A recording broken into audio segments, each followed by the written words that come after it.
Que Dieu nous bénisse. Nous vous saluons ce soir dans le nom de notre Seigneur et Sauveur Jésus-Christ. Nous saluons également ceux qui nous suivent en ligne. Que le Seigneur les bénisse aussi richement. Frère Lilanga vous salue au nom du Seigneur Jésus-Christ. Le frère Dieudonné Niembo de Béni, également, il vous salue au nom du Seigneur Jésus-Christ. Nous allons prendre Jean chapitre 16, le verset 33.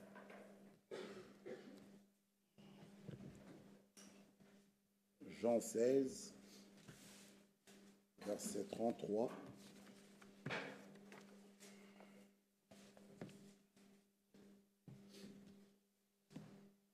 Prions. Notre Dieu, notre Père, ce soir, nous te disons merci pour avoir rendu possible cette réunion de ce soir. Nous nous sommes déplacés, c'est parce qu'il y a une invitation qui nous dit, vous tous qui êtes fatigués, chargés, venez à moi, tu nous donneras le repos. Il est écrit dans Ésaïe, venez plaidons, même si vos péchés sont rouges, tu les rendras blancs plus que la neige. Nous avons accepté cette invitation. Tu as dit, venez, même sans argent. Venez, venez. Nous avons reconnu notre état. Nous voici à toi. Accueille-nous et reçois-nous dans ton royaume. Seigneur, il n'y a plus de temps. Comme nous avons lu l'écriture d'introduction, que nous devons te rendre grâce et nous avoir rendu capables d'avoir part à l'héritage des saints. Quel privilège et quelle grâce dans ce temps de la fin. Ô Dieu, tu as fait de nous des fils d'hommes, des enfants. Aujourd'hui, nous sommes appelés enfants de Dieu et nous le sommes. Amen. Ceci est une réalité, ce n'est pas une prétention. Vraiment, c'est vrai, nous sommes enfants de Dieu, nous sommes tes enfants. Bénis ta parole qui sera lue et prêchée. Accorde-nous ton esprit. Non pas moi qui parle, parle toi-même à ton peuple. S'ils sont ici à cet endroit, parce qu'ils reconnaissent que tu es leur Dieu et qu'à cet endroit tu leur parles. Bénis-nous et conduis toutes choses du début à la fin. Au nom de Jésus-Christ. Amen. Jean 16, 33. Je vous ai dit ces choses afin que vous ayez la paix en moi. Vous aurez des tribulations dans le monde, mais prenez courage. J'ai vaincu le monde. Amen. Alléluia. Nous pouvons nous asseoir, que Dieu nous bénisse. Quelle parole de consolation. Quelle parole de consolation. Il a vaincu le monde. J'aimerais un peu qu'on relise encore notre psaume 88. Cette écriture doit nous faire du bien. Et la réponse, nous irons la lire dans Ésaïe 38. Il dit, prenez courage. Vous aurez des tribulations. Oui, c'est vrai, vous aurez des tribulations. Il est écrit, ceux qui veulent vivre pieusement en Jésus-Christ seront même persécutés. Mais il dit, prenez courage. J'ai vaincu le monde. Le psaume 88 nous dit, le verset 10, mes yeux se consument dans la souffrance. Mes yeux, le psaume 88, le verset 10. Mes yeux se consument dans la souffrance. J'ai oublié la sœur, notre sœur Véronique Mpaka. C'est notre sœur Albertine. Je ne me trompe pas, elle est à Anguin. Et vous salue, vous tous, au nom du Seigneur Jésus-Christ. Elle a dit elle va très mieux. Et dans les prochains jours, elle sera parmi nous. C'est la sœur de notre sœur Véronique Mpaka. Sa sœur Albertine, elle est ici. Pour le soin, elle vous salue. Mes yeux se consument dans la souffrance. Je t'invoque tous les jours, ô Éternel. j'étends vers toi les mains. Pas vers quelqu'un d'autre. Mes mains. J'étends vers toi mes mains. Est-ce pour les morts que tu fais des miracles? C'est une question. Et c'est à vous de répondre. Est-ce pour les morts que tu fais des miracles? Les morts s'élèvent-ils pour te louer? Les morts, est-ce qu'ils peuvent sortir de là où ils sont, là où on les a enterrés, qu'ils viennent le louer? Il continue. Parle-t-on de ta bonté dans le sépulcre, de ta fidélité dans l'abîme de perdition? Tes prodiges sont-ils connus dans les ténèbres? Et ta justice dans la terre de l'oubli? Bon, allons chercher la réponse dans Ésaïe. Ésaïe 38.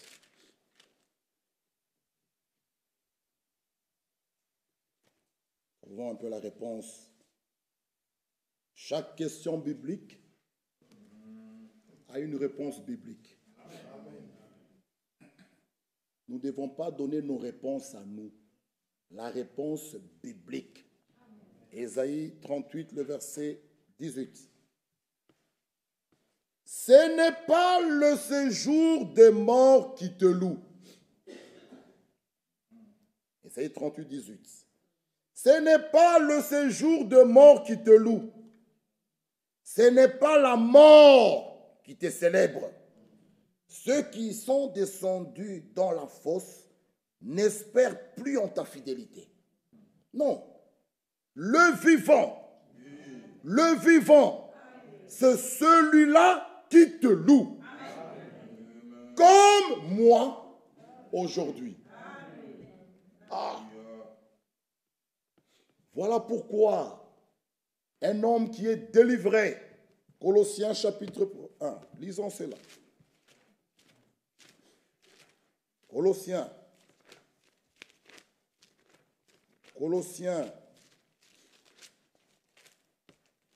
le verset 12. Colossiens chapitre 1er, le verset 12. Rendons grâce au Père.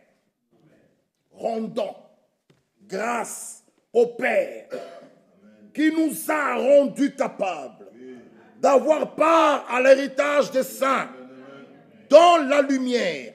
Il nous a délivrés de la puissance des ténèbres et nous a transportés dans le royaume de son Fils bien-aimé. Un homme délivré. Il sait ce qu'il était. Éphésiens chapitre 2. Lisons. On ne supplie pas une telle personne. Ce sont les vivants qui louent Dieu. Le vivant, c'est celui-là qui le loue. Comme moi aujourd'hui. Éphésiens chapitre 2. Verset 1er. Vous étiez morts par vos offenses et par vos péchés, dans lesquels vous marchiez autrefois. Dans le passé, vous marchiez dans le péché. Vous étiez morts. Vous étiez éloignés de Dieu. Vous n'aviez pas de promesses. Cette personne, regardez, selon le train de ce monde, selon le prince de la puissance de l'air, de l'esprit qui agit maintenant dans les fils de la rébellion, nous tous, commençons par tous, nous tous, aussi, nous étions de leur nombre. Et nous vivions autrefois selon le convoitise de notre chair, accomplissant les volontés de la chair et de nos pensées. Et nous étions par nature des enfants de colère comme les autres. Mais Dieu, qui est riche en miséricorde, à cause du grand amour dont il nous a aimés, nous qui étions morts par nos offenses, nous a rendus vivants avec Christ. Nous qui étions morts, nous qui n'avons point de promesses, qui n'avons point de Dieu, pas d'espérance, nous a rendus vivants avec Christ. C'est par grâce que vous êtes sauvés. Celui qui est réellement délivré, qui est esclave du péché, esclave de la mondanité, cet homme, cette femme, oh, lorsqu'il regarde ce qu'il est aujourd'hui, il louera son Dieu. Regardez ce qui s'est passé, Exode 14. Ceci ne doit pas seulement rester comme un slogan. Non, non, non, non, non, non, non, non. Chacun doit expérimenter ces choses. Oui, tout chez Enoch était réalité. Sa foi, son témoignage, sa marche, son enlèvement, réalité. Il faut que ces choses deviennent aussi une réalité en nous. Ah, l'œuvre de Golgotha doit commencer d'abord en nous, doit être une réalité en nous. Exode 14. Exode. Regardez ce qui s'est passé. Le verset 13. Parlant de vivants qui le louent. Moïse répondit au peuple, ne craignez rien. Restez en place.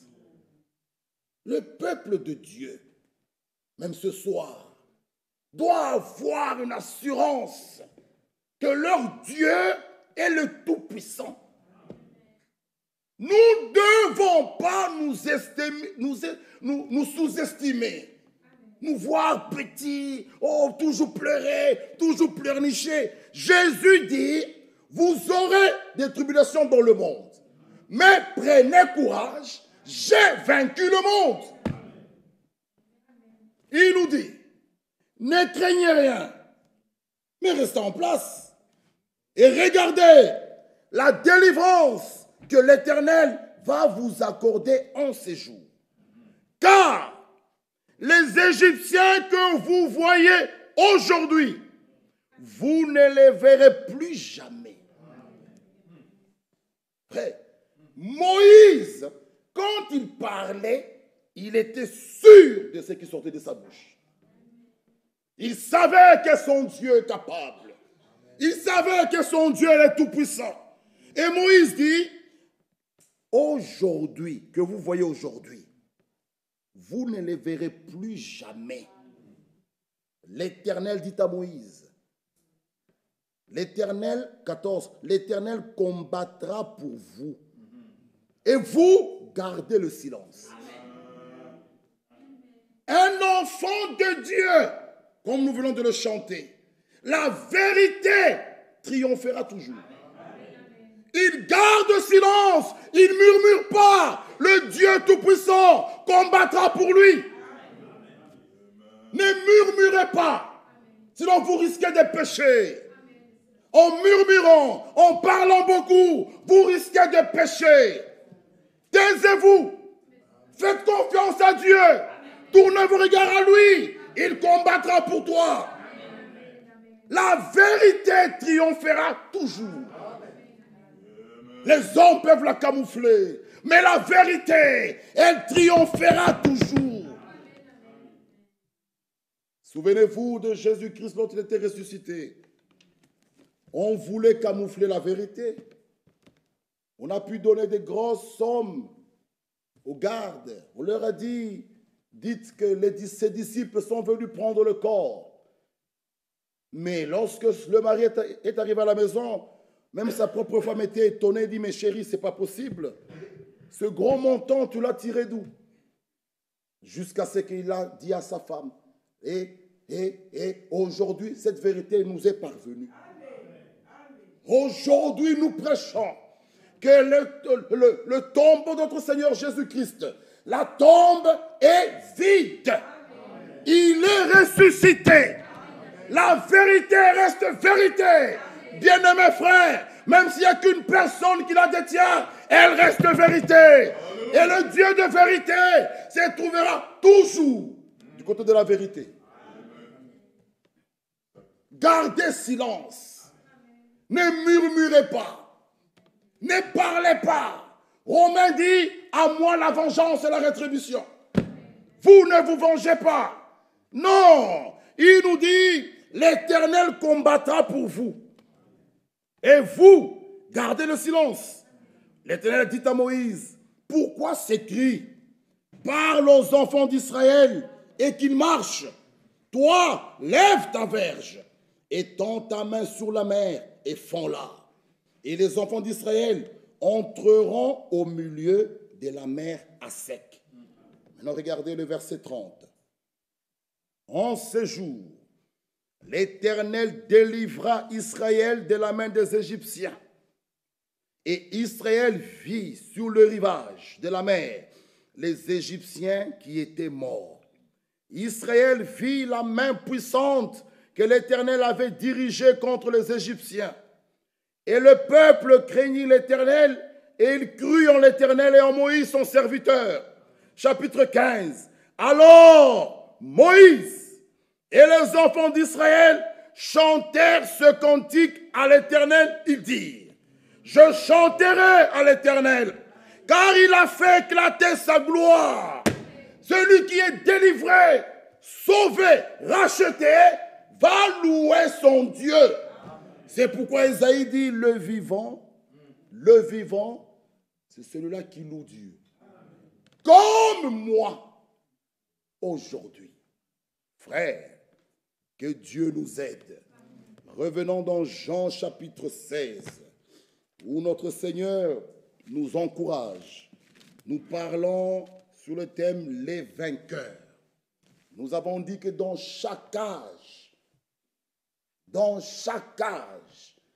commençons au premier âge qui est l'âge d'Éphèse, jusqu'au dernier âge qui est notre âge, qui est l'âge de Laodicée, il y a des vainqueurs. Dans l'âge d'Éphèse, nous allons le voir, Smyrne, Pergame, Thyatire, Philadelphie, Sardes, jusqu'à l'âge de Laodicée, il y a des vainqueurs. Et il y a des promesses appropriées à ces vainqueurs. Lisons d'abord Jean 16.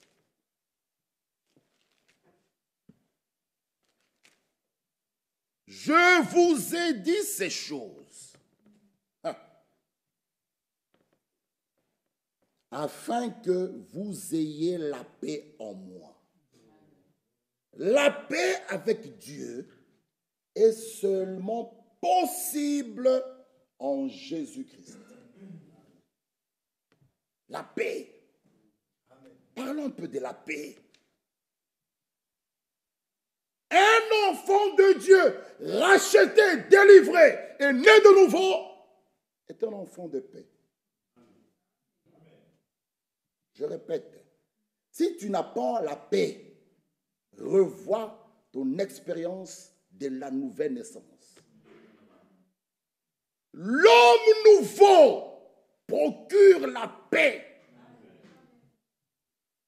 Cette paix, ce n'est pas la paix quand le salaire tombe le 30. Là, tu es en paix. Non. Nous ne parlons pas de cette paix-là. Cette paix, non. Ça, non. Jésus dit, je vous donne ma paix, pas comme donne le monde. La paix que donne le monde, on va te payer, c'est bien, d'ici 3, 10 jours, 5 jours, tout le monde sourit. Vers le 15, le 18, les nerfs commencent. Ça, c'est la paix que donne le monde.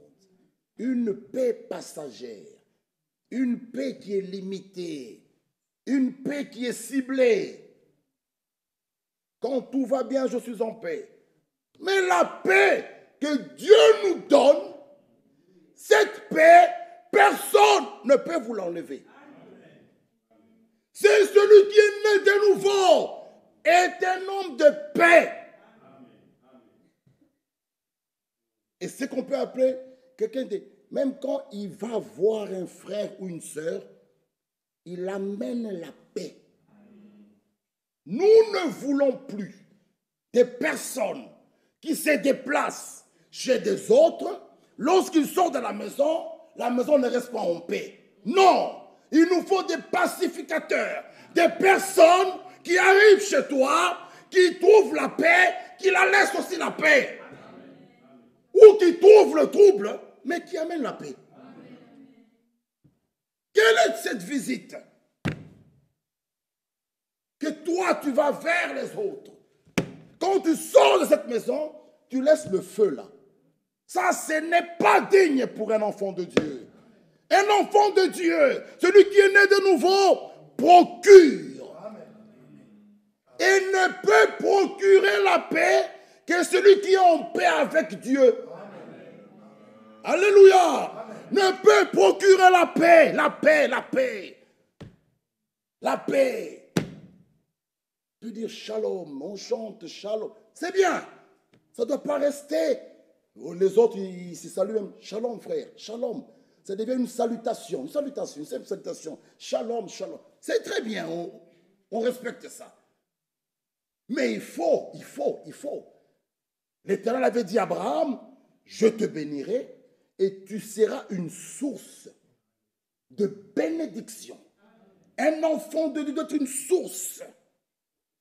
Quand je te dis shalom ou que Dieu te bénisse, ça doit être une réalité. Ah!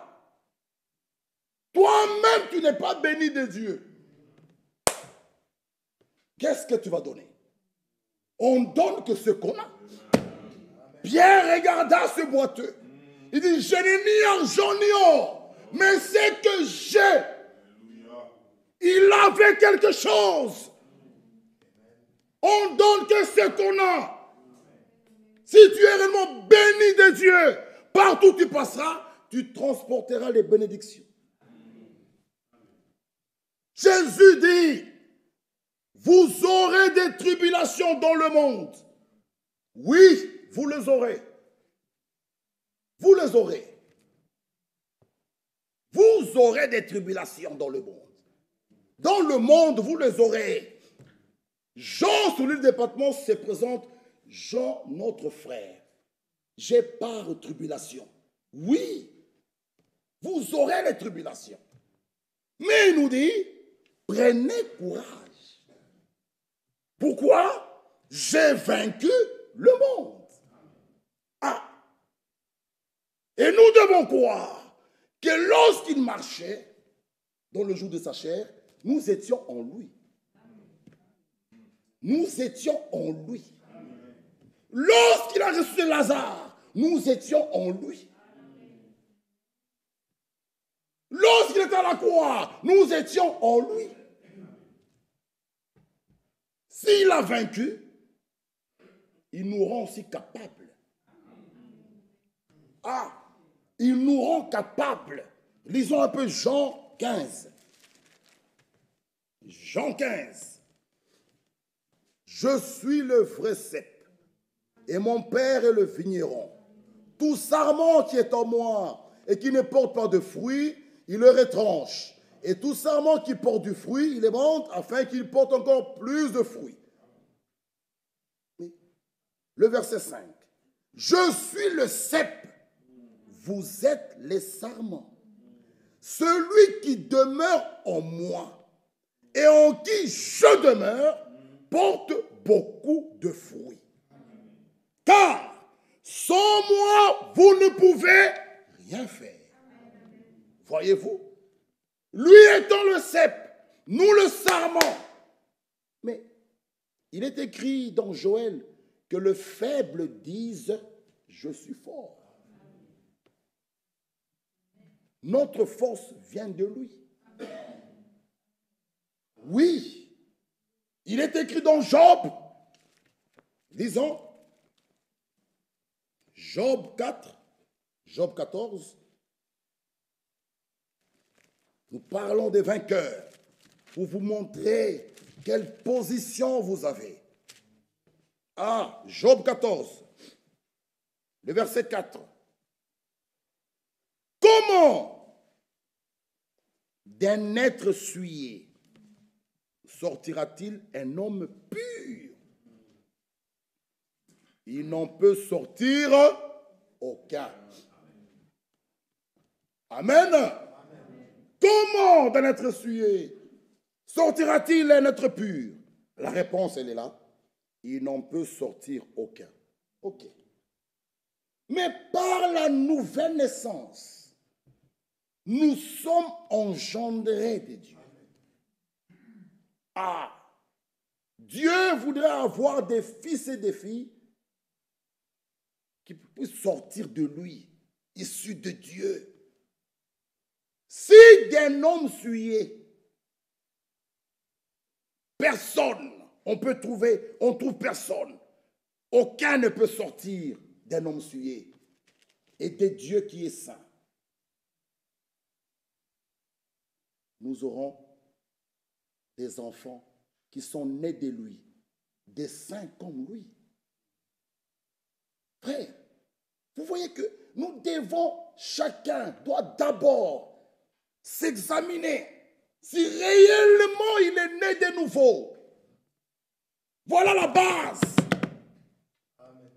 Si tu n'es pas né de nouveau, tu n'auras que des explications.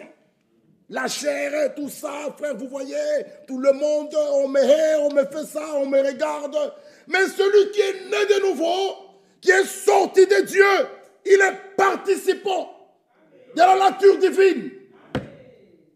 Et Jean nous dit dans 1 Jean 4, vous êtes des dieux. Oui, mes bien-aimés frères, vous êtes des dieux. Oh, à travers ce corps, oui, on peut nous voir, on vieillit, on tombe malade. Mais à l'intérieur de nous-mêmes, nous avons un trésor. Vous êtes des dieux. Et là, Jean s'adresse aux véritables enfants de Dieu. Il dit, vous êtes des dieux. Vous êtes des petits dieux. Croyez-le. Croyez ces choses. C'est vrai, d'un homme souillé, rien ne peut sortir de pur. Oui, lui-même il est souillé. Le psaume 51 le déclare. Conçu dans le péché, dans l'iniquité, rien de bon ne peut sortir de cet homme. Et de Dieu, qui est bon, qui est parfait, qui est saint, il pourra engendrer que des petits dieux. Amen. Vous êtes des dieux. Vous devez le croire. Ne vous sous-estimez pas. Josué savait que Dieu était avec lui. À Gabon, il a parlé, soleil, arrête-toi. Le soleil s'arrêta. Mais aujourd'hui, où sont-ils? Pourquoi toujours des plaintes? N'y a-t-il pas de baume en Galate? N'y a-t-il pas un Dieu vivant? Dieu ne parle-t-il pas? Dieu, celui qui nous sauve, n'est-il pas vivant? David dit, j'ai soif du Dieu vivant. Mais où est-il ce Dieu? Vous le laissez seulement à frère Branham, à Moïse, Abraham et les autres? Non, mes frères et sœurs. Non. Sortons Dieu de l'histoire. Il ne doit pas seulement rester dans le passé. Il est le même. Hier, aujourd'hui, éternellement. Amen. Jésus nous dit, il nous réconforte. Prenez courage. J'ai vaincu le monde. Amen. Le péché n'a plus de pouvoir sur nous. Non. Non et non. Nous ne devons plus pleurer. Le péché était vaincu. À la croix, Jésus a payé le prix. Lisons Romains. Lisons Romains chapitre 6. Lisons d'abord Romains chapitre 6. Lisons. Le verset 18 et nous allons prendre Romains 7. Romains 6, 18. Ayant été affranchis du péché, vous êtes devenus esclaves de la justice. Amen. Ayant été affranchis du péché, vous avez été esclaves de la justice. Je parle à la manière des hommes, à cause de la faiblesse de votre chair. De même, donc, que vous avez livré vos membres comme esclaves à l'impureté et à l'iniquité, pour arriver à l'iniquité, ainsi maintenant, livrez vos membres comme esclaves à la justice, pour arriver à la sainteté. Car, lorsque vous étiez esclaves du péché, vous étiez libres à l'égard de la justice. Quels fruits portiez-vous alors? Des fruits dont vous réjouissez aujourd'hui, car la fin de ces choses, c'est la mort. Mais maintenant, étant affranchis du péché et devenus esclaves de Dieu, vous avez pour fruit la sainteté et pour fin la vie éternelle. Car le salaire du péché, c'est la mort. Mais le don gratuit de Dieu, c'est la vie éternelle en Jésus-Christ, notre Seigneur. Chapitre 7, verset 18. Ce qui est bon, voilà le problème. Ce qui est bon, je le sais, mais n'habite pas en moi. Oh, je sais ce qui est. Nous avons montré que l'iniquité, c'est connaître la volonté de Dieu et ne pas l'accomplir. Et l'apôtre Paul nous montre ici, il dit, ce qui est bon, je le sais. Ça veut dire, je sais qu'insulter c'est mauvais. Je sais que critiquer c'est mauvais. Je sais que voler c'est mauvais. Mais ça n'habite pas en moi. Il pleure, c'est-à-dire dans ma chair.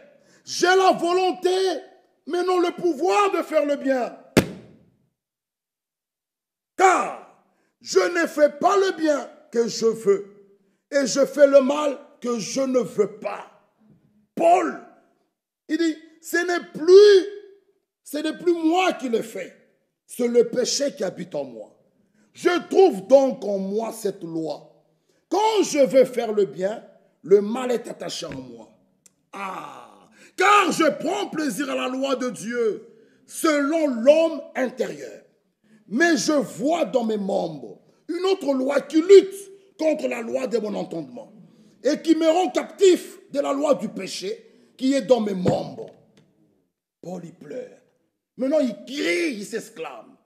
Misérable que je suis, qui me délivrera de ce corps de mort? Ah, il s'exclame. Grâce soit rendue à Dieu par Jésus-Christ notre Seigneur. Ainsi donc, moi-même, je suis par l'entendement esclave de la loi de Dieu et je suis par la chair esclave de la loi du péché. Paul, il crie, quand je veux faire le bien, je ne sais pas le faire. Oh, il dit, j'ai la volonté, mais non pas le pouvoir. Mais, où trouverai-je le pouvoir? Il dit, moi j'ai la volonté, mais je n'ai pas le pouvoir. Mais maintenant, écoutez ceci.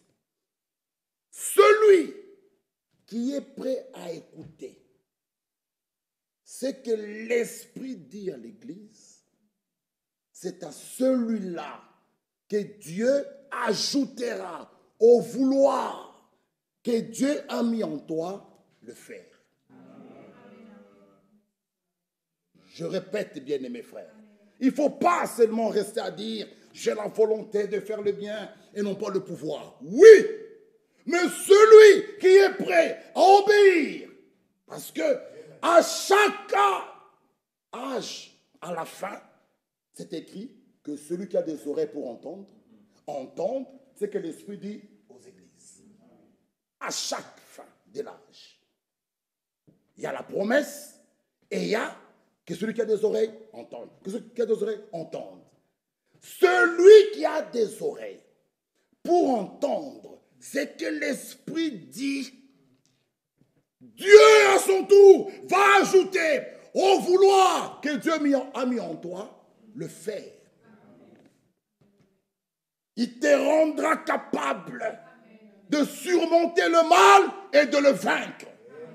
Ah! Et d'être vainqueur Bien-aimés frères, lisons Apocalypse. Apocalypse, lisons. Prochainement, on verra chaque âge. Éphèse, on parlera, vous verrez. Lisons un peu Apocalypse 3. Lisez avec moi. Apocalypse chapitre 3. Il nous dit ceci. Écrit à l'ange de l'église de Laodicée. Ah, c'est notre âge. C'est le nôtre. Voici ce que dit l'Amen. Le témoin fidèle et véritable. Le principe de la création de Dieu. Ou bien le commencement de la création de Dieu. J'aime bien dire le commencement. Ah, parce qu'en Christ, Dieu a fait le commencement de la nouvelle création. Par engendrement. Ah, si le grain qui tombe en terre ne meurt, il demeure seul. Mais s'il meurt, il porte beaucoup de fruits. Ah, gloire soit rendue à Dieu. Jésus-Christ, comme nous l'avons dit, Dieu a commencé la nouvelle création par engendrement en Christ. C'est pourquoi la bonne version, c'est le commencement de la création de Dieu. Le verset 15, je connais tes œuvres. Je sais que tu n'es ni froid ni bruyant. Nous verrons prochainement, au chapitre 2, on parle des œuvres nicolaïtes. Mais ici, c'est toi et moi. On s'adresse ici. Pour l'âge de la Odyssée, le chapitre 2 d'Apocalypse, vous verrez, on parle des œuvres nicolaïtes, la doctrine de Balaam. On parle de beaucoup de choses. Et leurs œuvres parlaient beaucoup plus que leurs paroles. C'est pour nous, disons même aujourd'hui, vos œuvres parlent. Quand tu déclares que je suis chrétien, ça ne s'arrête pas là. Tes œuvres doivent suivre. Les œuvres sont l'expression de la foi. Oui, mon frère et ma soeur, c'est comme mari et femme. Celui qui dit que j'ai la foi, les œuvres doivent l'accompagner. Alléluia. Les œuvres parlent. À Antioche, ils n'ont pas parlé. C'est leurs œuvres. On les a pointées. Voici les chrétiens. Vous êtes une lettre écrite et lue de tous les hommes. Lorsqu'on vous voit, taisez-vous, on doit voir Christ. À travers vos œuvres. Oui. Ceux qui disent Seigneur, Seigneur, ils n'entreront pas tous. Oui. Disent Seigneur, Seigneur. Jésus dit ce peuple m'honore par les lèvres, mais son cœur est éloigné de moi. Dire c'est une chose. Mais la deuxième partie, elle est où? Ceux qui disent Seigneur, Seigneur n'entreront pas tous. Seulement ceux qui font la volonté de Dieu. Ah! Et il nous dit, je sais que tu es ni froid ni bruyant. Vous êtes froid ou bruyant? Ainsi donc, parce que tu es tiède, avant de lire, écoutez ceci. L'Apocalypse. Écoutez. Page 21. Nous allons lire un peu quelque chose ici, dans ce livre de Frère Franck. Dans ce dernier âge de l'Église, qui n'est ni froid ni bouillant, c'est-à-dire qui est tiède, nonchalant, le Seigneur menace ceux qui ne reviennent pas à lui de les vomir de sa bouche. Ce qui veut dire, écoutez maintenant, ceux qui seront vomis de la bouche du Seigneur, ce qui veut dire qu'ils n'entendront pas son appel lors de la première résurrection et de l'enlèvement. Je m'arrête un peu là. Ceux qui sont nés de nouveau, qui sont passés par les 3 étapes de la grâce, ça veut dire justification, sanctification et baptême du Saint-Esprit, scellés par son esprit, lorsqu'il viendra le jour de l'enlèvement, si tu es mort, lorsqu'il poussera ce cri de commandement, tu vas ressusciter. Si tu es parmi les vivants, changé, et tu vas monter pour l'enlèvement. C'est pourquoi il parle des deux choses. Ceux qui seront vomis de sa bouche, c'est-à-dire ce qui veut dire ils n'entendront pas son appel lors de sa première résurrection et de l'enlèvement. Donc pour eux, l'enlèvement est exclu. Nous parlons de l'enlèvement. Le salut, c'est autre chose. Celui qui croit en Jésus-Christ est sauvé. Mais on ne s'arrête pas là. Il faut continuer la marche jusqu'au baptême de l'Esprit. Alors, tu es candidat pour l'enlèvement. Ah, c'est pourquoi il faut vaincre. Pas de combat, pas de victoire. Pas de victoire, pas de couronnement. Oh, ce jour-là, les élus seront couronnés. Ah, frère. Cela nous amène à nous examiner à chaque seconde. Pourquoi? Les élus, nous serons là. Nous aurons un jugement d'appréciation. Ah! Comment est-ce que tu te comportes à l'église? Comment est-ce que tu viens à l'église? Tu viens après 4 mois, tu disparais, tu réapparais. Non. Ce n'est pas un marché. Ici, nous nous préparons.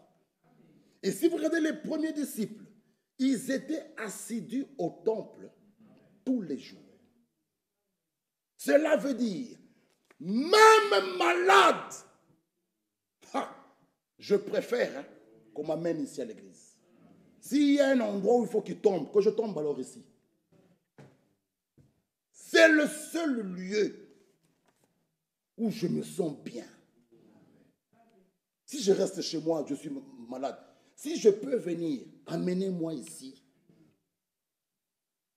Amenez-moi ici. Où Dieu parle, où Dieu console, où il guérit, il pardonne. Amenez-moi là.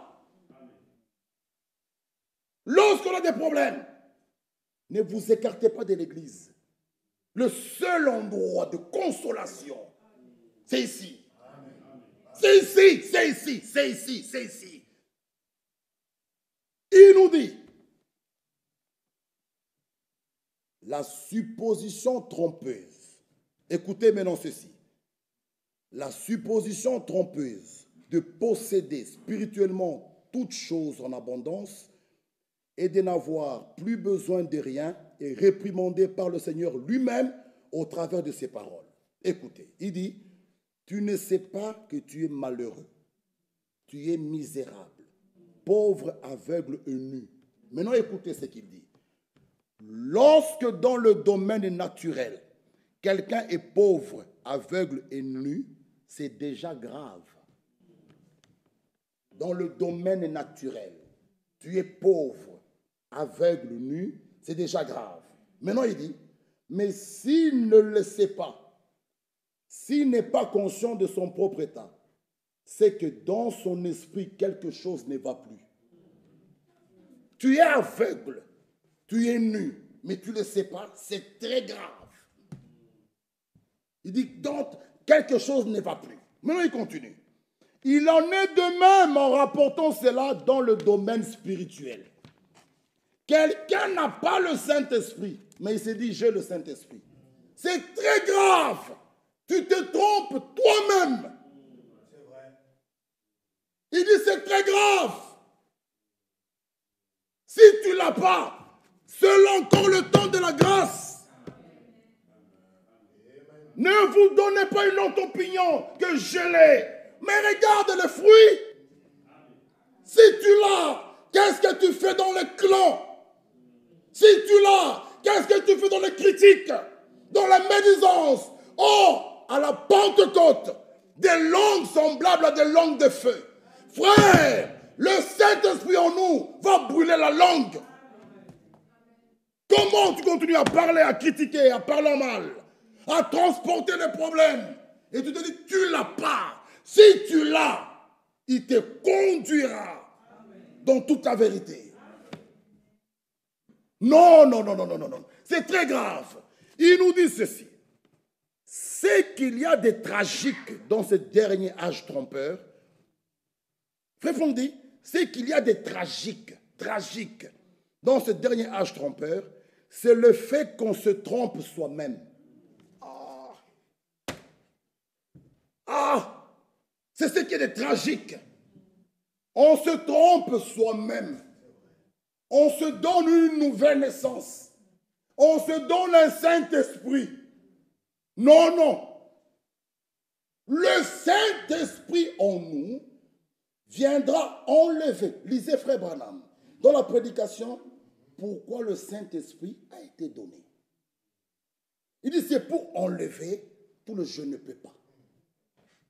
Je ne peux pas arrêter de critiquer.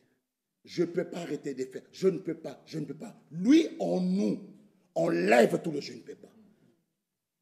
Mais toi, chaque fois, frère, mon péché, frère, mon péché. Mais une chose, ma soeur et mon frère, fais l'expérience du Saint-Esprit. Tu verras toutes tes petites histoires-là vont disparaître. Fini. Et c'est ça la question que nous devons avoir à l'église. Mes bien-aimés frères, jusque-là, je ne l'ai pas. Mais on n'a pas ces questions. On ne les a pas. Donc, nous supposons que tout le monde l'a. Or, si nous examinons le fruit, il y a quelque chose qui ne va pas. Il y a quelque chose qui ne va pas, mes frères et sœurs. Vous risquez de rater l'enlèvement. Faites attention, il revient bientôt. Quand nous pouvons suivre l'homme de Dieu, nous dire, dès l'âge de 14 ans, il ne s'est jamais mis à table pour boire la bière, ni pour aller au cinéma. Lui aussi, il était jeune. Lui aussi, il était jeune. Pas en Afrique, en Europe.